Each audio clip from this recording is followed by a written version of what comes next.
Bible बाढ़ पाठ 66 10 वचन लालच। नमस्ते और शुभ दिन। मैं हूँ बाइबल बाढ़। बाढ़ वो होता है जो मौखिक परंपरा से जुड़े प्राचीन ग्रंथों को सुनाने वाला कहानीकार होता है। मैं यहाँ यह बताने आई हूँ कि बाइबल का साहित्य मनुष्य और परमेश्वर के बारे में क्या कहता है।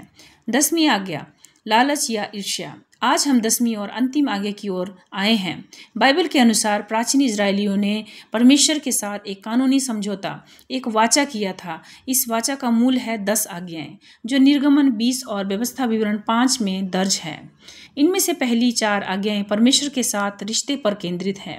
पहली, धर्म त्याग न करना। दूसरी, मूर्ति पूजा न करना। तीसरी, परमेश्वर के नाम का अपमान न करना। चौथी, विश्राम दिन का पालन करना।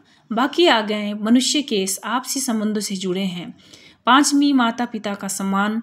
6वीं, हत्या न करना। 7वीं, व्यभिचार न करना। 8वीं, चोरी न करना। 9वीं, झूठी गवाही न देना। और 10वीं, लालच न करना। 10वीं आज्ञा, लालच मत करना। निर्गमन 20:17 कहता है, तू अपने पड़ोसी के घर का लालच न करना। तू ना उसके पत्नी, ना उसके दास दासी, ना उसके बैल, ना उसके गधे, ना उसके किसी भी वस्तु का लालच करना। बाइबल में लालच शब्द का अर्थ है अंदर ही अंदर किसी और की चीज पाने की तीव्र इच्छा। आधुनिक शब्दों में इसे ईर्ष्या या वासना भी कहा जा सकता है। इस आज्ञा के उल्लंघन का कोई सीधा उदाहरण बाइबल में नहीं दिया गया है, लेकिन फिर भी यह आज्ञा बाकी सभी जितनी ही गंभीर है। क्यों? पहली, क्योंकि यह भावना परमेश्वर के विरुद्ध अपराध है। परमेश्वर कभी किसी से ईर्ष्या नहीं करता और ना ही हमें करनी चाहिए। दूसरी, क्योंकि यही भावना बाकी कई पापों की जड़ है, जैसे हत्या, व्यभिचार, चोरी और झूठ। इन सब के पीछे अक्सर लालच ही छिपा होता है। उदाहरण, जब आकान ने यरियों से चुराई हुई वस्तुओं को देखा और उन्हें ले लिया, वह लालच ही था। जब दाऊद ने नहमी की पत्नी बत्शेबा को देखा और उससे संबंध बनाए, वह लालच ही था। जब इजबेल ने नबोत की अंगूर की बारी पाने के लिए झूठी गवाही रचवाई, उसका मूल कारण भी लालच ही था।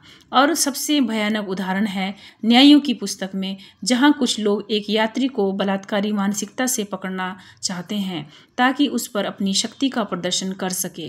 लालच एक अंदरूनी इच्छा है, लेकिन यही अंदरूनी भावना बाहरी पापों में बदल जाती है। सारांश, यीशु ने जब के बारे में सिखाया तो उन्होंने बाहरी कर्मों से पहले भीतर की भावना पर ध्यान दिया। मरकुस 7:20 से लेकर 21 में यीशु ने कहा, मनुष्य के भीतर से, उसके मन से बुरी सोचें निकलती हैं, जैसे व्यभिचार, चोरी, हत्या, लालच, बुराई, छल, दुष्टता, ईर्ष्या, घमंड, मूर्खता। ये सब बुराइयां भीतर से निकलती हैं और मनुष्य को अशुद्ध कर देती हैं। 10वीं आज्ञा इसी भीतर की अवस्था पर ध्यान देती हैं। यीशु कहते हैं, अगर प्रार्थना करो तो छिपकर करो, अगर दान दो तो गुप्त रूप से दो, अगर उपवास करो तो दिखावा मत करो।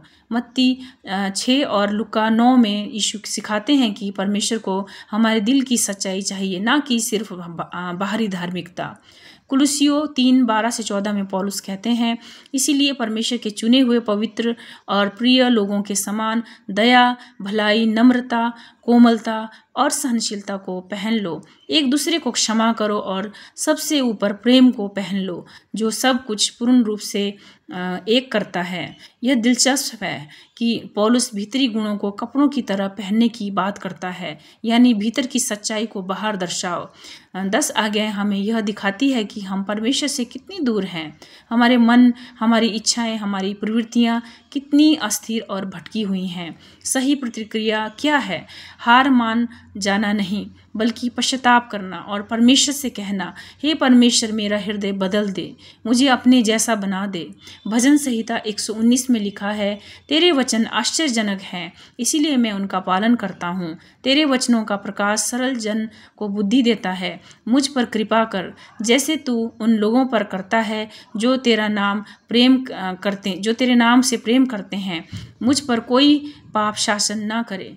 बाइबल कहती है हमें अपने दिल को परमेश्वर जैसा बनाना चाहिए, और यह बदलाव हम खुद नहीं कर सकते, यह परमेश्वर की कृपा से होता है। इफिसियों 2:8 में लिखा है, क्योंकि तुम विश्वास के द्वारा अनुग्रह से उद्धार पाए हो। यह तुम्हारा काम नहीं है, यह परमेश्वर का वरदान है। अंत में बाइबल बाड़ केवल यह प्रस्तुत करता है कि बाइबल क्या सिखाती है। मैं आपको किसी धर्म में नहीं खींच रही। यह पॉडकास्ट जानकारी देने के लिए है ताकि आप स्वयं सोचें और तय करें कि बाइबल के विचारों से आप सहमत हैं या नहीं। बाइबल बाड़ की यह शैली है, संक्षिप्त, केंद्रित और बिना भटकाव के।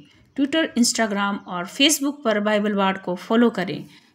अगर आपके पास कोई प्रश्न या सुझाव हों तो ज़रूर लिखें BibleBard US@gmail.com पर। आपसे सुनकर हमें खुशी होगी। धन्यवाद। आपका दिन शुभ रहे।